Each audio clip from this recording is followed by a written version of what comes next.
Chers téléspectateurs, nous voici une nouvelle fois pour pouvoir aborder une nouvelle semaine d'études et celle qui est proposée à notre intention, à notre enrichissement, à notre analyse est un sujet qui est capital. Il s'agit de la divinité du Saint-Esprit. Ce sujet mérite toute notre attention et surtout notre compréhension. Et pour que cette compréhension soit juste, il nous faut demander à Dieu, qui mieux que nous connaît qui est l'Esprit, pour nous le faire connaître, nous aider à le comprendre et surtout à collaborer avec lui, tout comme nous collaborons avec Jésus. Nous allons donc prier pour que le Père nous accompagne. Éternel, notre Père, notre Dieu, tu nous as donné ta parole inspirée par l'Esprit pour que nous puissions connaître les choses de Dieu, les choses que tu veux que nous sachions. Tu peux nous y conduire. Veuille donc nous accompagner du début jusqu'à la fin. Ouvre notre intelligence, tout comme Jésus l'a fait pour les apôtres, afin de comprendre les choses déjà écrites, révélées, et à l'invitation de Jésus, que nous puissions les sonder et que par ta grâce, nous puissions être éclairés et pouvoir vivre selon ta pensée, selon ta lumière. Bénis chacun, nous prions au nom de Jésus. Amen. Il est important pour nous de garder en mémoire la parole de Dieu. D'ailleurs, c'est ce que Dieu lui-même avait recommandé à Josué alors qu'il devait mener le peuple d'Israël à la conquête de Canaan. Dieu lui avait dit que ce livre de la loi ne s'éloigne point de ta bouche. Médite-le jour et nuit afin d'agir fidèlement d'après tout ce qui est contenu. Mais pour agir fidèlement d'après ce qui est contenu, il faut garder en mémoire le contenu. Et David a suivi cette directive de Dieu, et c'est pourquoi au psaume 119, verset 11, il dit « Comment le jeune homme peut-il rendre pur son sentier ?» Et il répond en se dirigeant d'après ta parole. Et c'est pourquoi il dit « Je serre ta parole dans mon cœur, afin de ne pas pécher contre toi. » Lorsque la parole est dans notre cœur, alors elle devient notre force d'action. Et c'est elle qui nous aide à pointer cap ciel et dans le but de ne pas rater le ciel. Alors, voici ce que Paul propose à notre mémoire.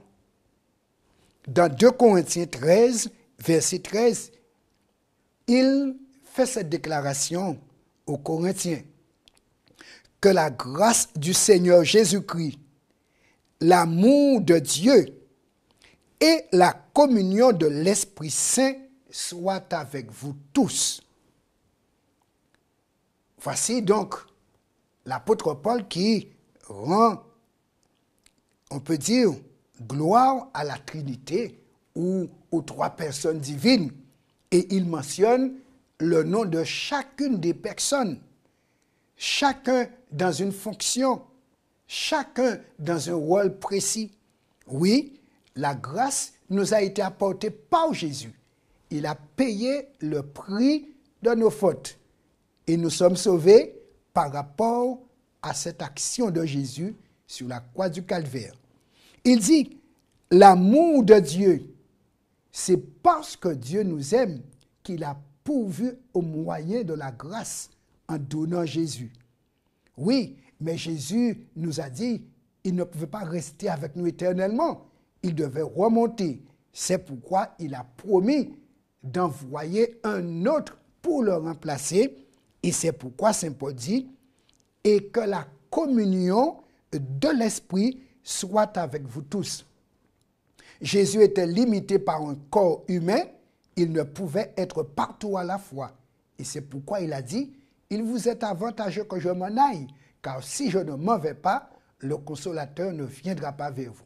Et c'est pourquoi, maintenant qu'il est parti, le Saint-Esprit est venu remplacer Jésus à égalité, mais dans une autre fonction.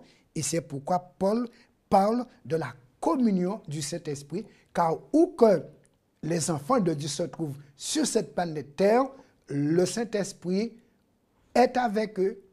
Et ainsi, Jésus marche avec eux, non pas dans la personne humaine, mais en la personne du Saint-Esprit. Et c'est ainsi que Jésus demeure Emmanuel avec nous pour toujours en la personne du Saint-Esprit. Car les trois personnes sont égales. Jésus a dit, celui qui m'a vu a vu le Père.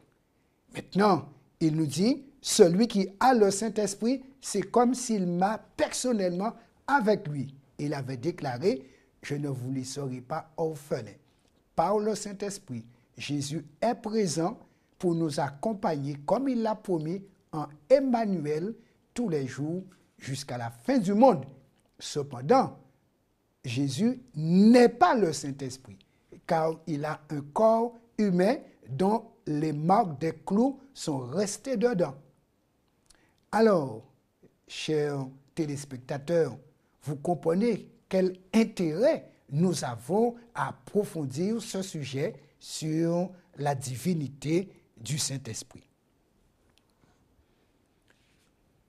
Tout au long de la Bible, la divinité de Dieu le Père est une évidence implicite. Cette vérité s'exprime à la fois dans l'Ancien et dans le Nouveau Testament. C'est l'une des vérités les plus cruciales et les plus fondatrices de nombreuses vérités révélées dans la parole.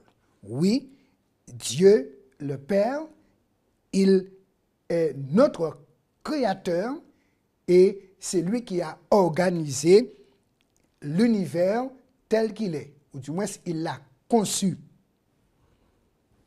La divinité de Jésus est également affirmée à de nombreuses reprises dans les Écritures, en particulier, bien entendu, dans le Nouveau Testament, aussi bien que dans les Évangiles et également dans les Épîtres. Oui, quand on lit 1 Jean 1er, versets 1 à 3, Saint Jean commence par dire « Au commencement était la parole était avec Dieu, et la parole était Dieu. » Donc, avec Dieu, mais aussi était Dieu. Donc, dans le Nouveau Testament, la divinité de Jésus est affirmée. D'ailleurs, si Jésus n'était pas Dieu, il n'aurait pas pu payer pour nous tous et fermer ainsi la bouche à Satan, celui qui aime accuser tout le temps. Dieu le Père n'a pas envoyé un ange inférieur à lui pour nous sauver. C'est une personne égale à lui qui a payé. Et c'est pourquoi Satan a été vaincu ainsi, parce qu'un plus haut que lui a payé pour les plus petits. Et c'est ça la grâce de Dieu. De son côté, la divinité du Saint-Esprit est enseignée de manière plus subtile que l'on peut inférer d'après différentes déclarations bibliques. Nous allons ici comparer des versets afin d'étudier attentivement ce que Dieu a révélé dans sa parole sur le Saint-Esprit. Comme on l'a dit, il y a des choses de Dieu et sur Dieu qu'on ne peut savoir que par révélation. Ainsi, nous ne devrions pas affirmer moins que ce que la Bible déclare. Et nous ne devrions pas non plus aller au-delà de ce qui est écrit, puisque avec Dieu, c'est révélation. Ce sujet exige que l'on soit humble et disposé à apprendre. Nous ne devons pas faire de nos raisonnements humains sur Dieu la norme à travers laquelle comprendre le Saint-Esprit. Nous devons plutôt accepter et témoigner de ce que la Bible affirme, quelle que soit la difficulté que nous ayons à saisir pleinement certaines notions. il nous sera toujours difficile de comprendre certaines choses, puisque le péché nous a diminué vraiment. Et c'est pourquoi on a besoin de révélation. Chers téléspectateurs, vous comprenez que ce sujet brûlant qu'est la personnalité du Saint-Esprit et surtout sa divinité intéresse à plus d'un titre chacun de nous. Car si Jésus a dit « La vie éternelle, c'est qu'ils te connaissent, toi le seul vrai Dieu, et celui que tu as envoyé, Jésus-Christ », on comprend bien que connaître la divinité est lié à notre salut.